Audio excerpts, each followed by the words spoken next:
400 करोड़ मानवों के वर्ष तथा 32 करोड़ द्विजों के द्वारा संख्या से संख्यात हैं। उसी भांति 100 सहस्त्र और फिर 79-80 सहस्त्र, यह उस महान प्लव का काल होता है।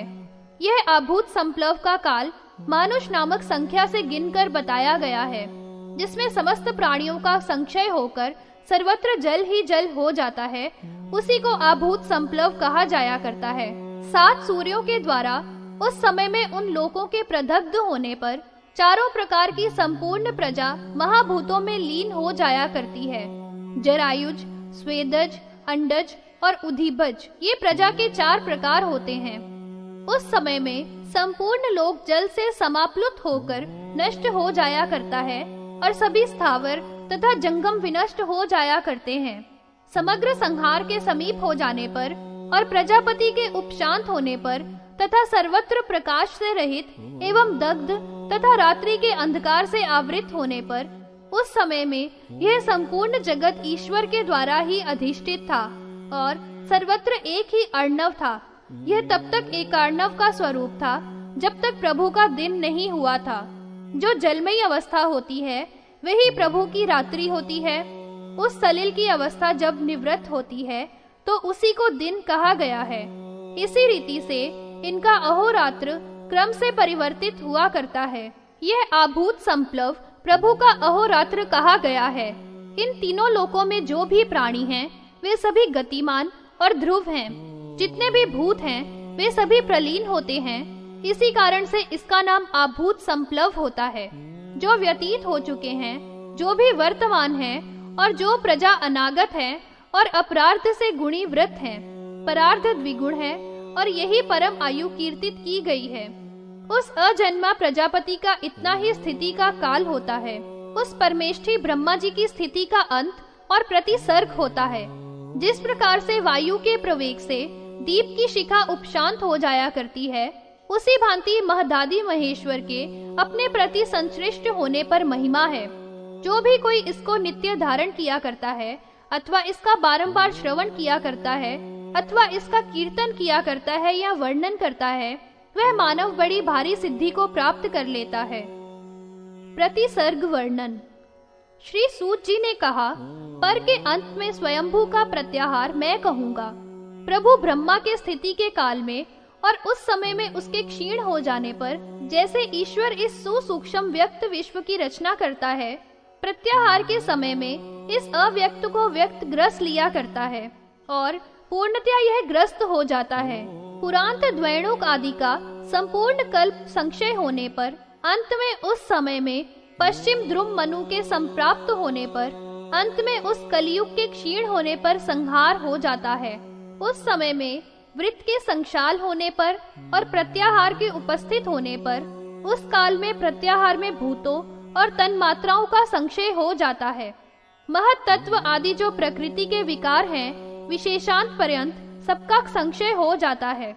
यह सभी कुछ स्वभाव से ही किया जाता है, तब वह प्रतिसंचर प्रवृत्त होता है। सर्वप्रथम जल भूमि का जो विशेष गुण गंध है उसको ग्रस लिया करते हैं। इसके अनंतर गंधहीन भूमि प्रलय को ही प्राप्त हो जाया करती है।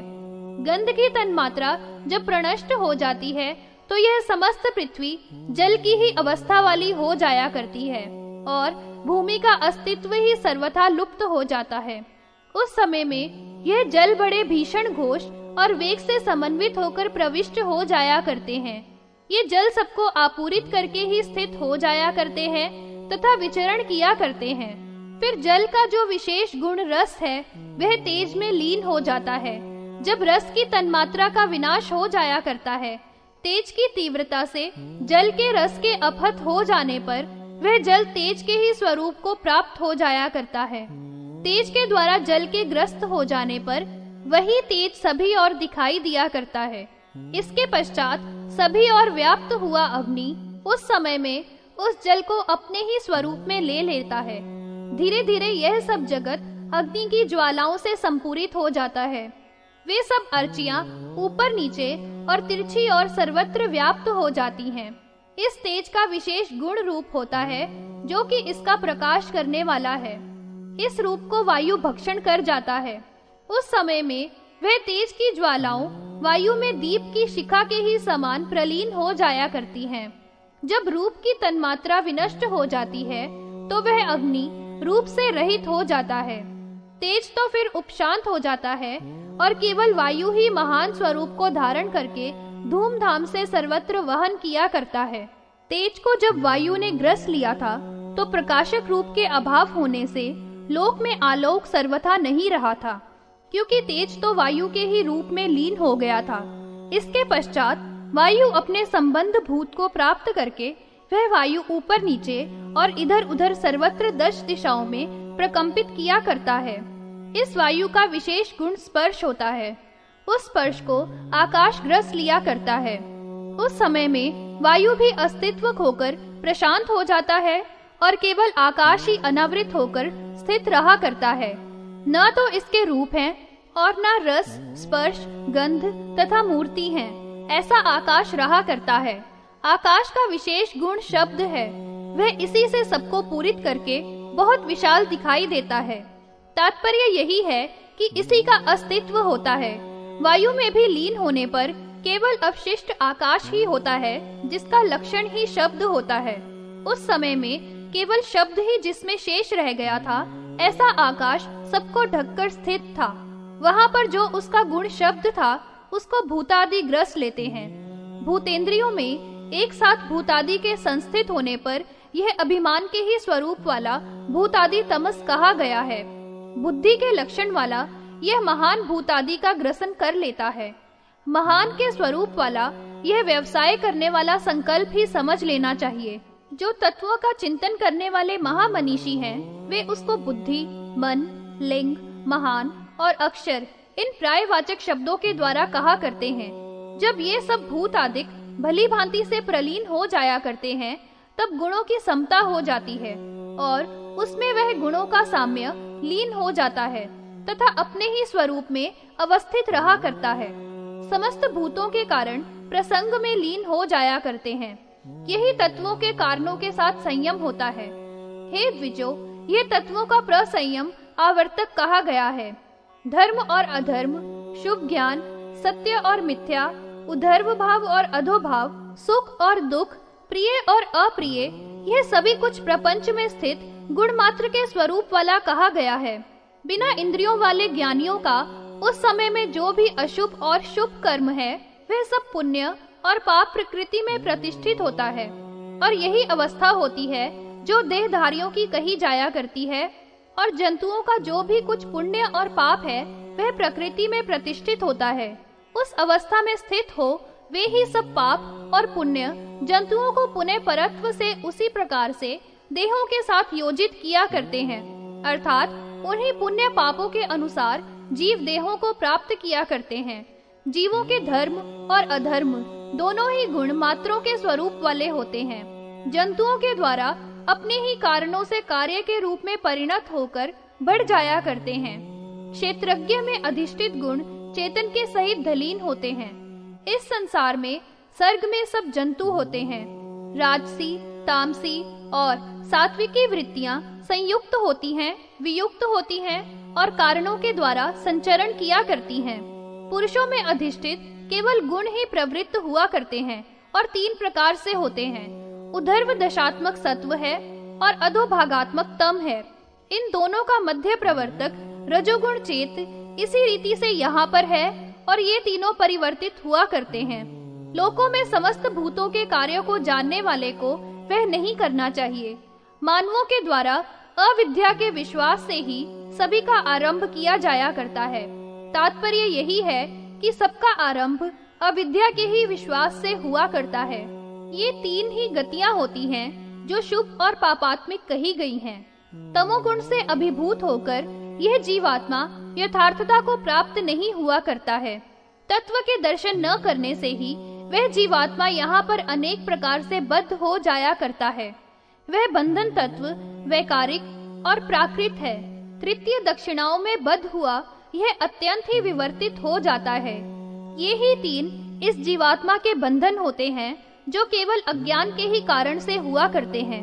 यह जीवात्मा जो वस्तु अनित्य है उनमें नित्य होने का ज्ञान रखता है, जो कि सर्वथा गलत है। जो दुखमय है उसमें ही सुख का दर्शन किया करता है। जो वस्तुतः अपना नहीं है उसको ही अपना समझता है, और जो वास्तव में अशुचि अर्थात अपवित्र है उसको ही पवित्र जानता है।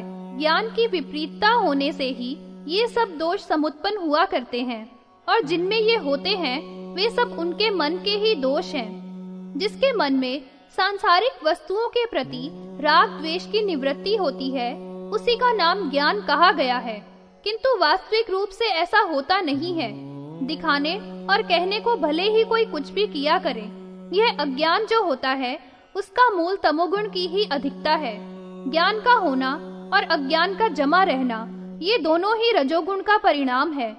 सभी जानते हैं कि कुछ भी साथ नहीं जाता है, फिर भी सांसारिक वस्तुओं में प्रबल मोह नहीं छूटता है।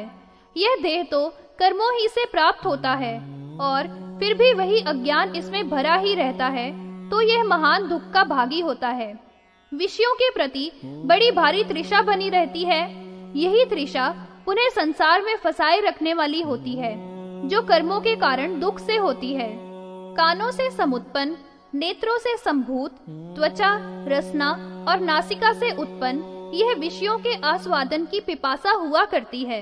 बाल तृष्णा के सहित होता है और अपने ही द्वारा किए हुए कर्मों के फलों से तैल पीडक की भांति उसी में परिवर्तित हुआ करता है। अर्थात जैसे तेल निकालने की घानी में कोई पिरता है, उसी तरह से इस संसार के चक्र में जीव घूमा करता है। इस कारण से अनर्थों का मूल अज्ञान ही बताया जाया करता है। उसी एक अज्ञान को अपना शत्रु मानकर ज्ञान के प्राप्त करने में ही पूर्ण प्रयत्न करना चाहिए। मन से सब कुछ का त्याग किया जाता है, और त्याग जब होता है तो उस त्याग से बुद्धि में वैराग्य हो जाया करता है। अर्थात फिर संसार की सभी वस्तु सारहीन और हेय प्रतीत हुआ करती है। वैराग्य से शुद्धि हो जाया करती है तथा शुद्ध सत्व से युक्त हो जाता है। अब इसके आगे हम उस राग के विषय में बतलाएंगे जो भूतों का अपहरण करने वाला होता है। विषयों में अवश्य आत्मा वाले का अभिषयंग के लिए योग हुआ करता है। अनिष्ट, इष्ट, अप्रीति, प्रीति, ताप, विषाद, दुखों के लाभ में ताप होता है और सुखों का अनुस्मरण नहीं हुआ करता है। इतना यही विषयों में रहने वाला राग है, और संभूति कारण यही राग बताया गया है, जो ब्रह्म आदि से लेकर स्थावर पर्यंत इस अधिभौतिक संसार में होता है। यह सब अज्ञान पूर्वक अर्थात अज्ञान से ही होता है। इस कारण से अज्ञान को परिवर्जित कर देना चाहिए, जिसका आर्ष ग्रंथों में कोई प्रमाण नहीं है और जो शिष्ट पुरुषों का आचरण भी नहीं है।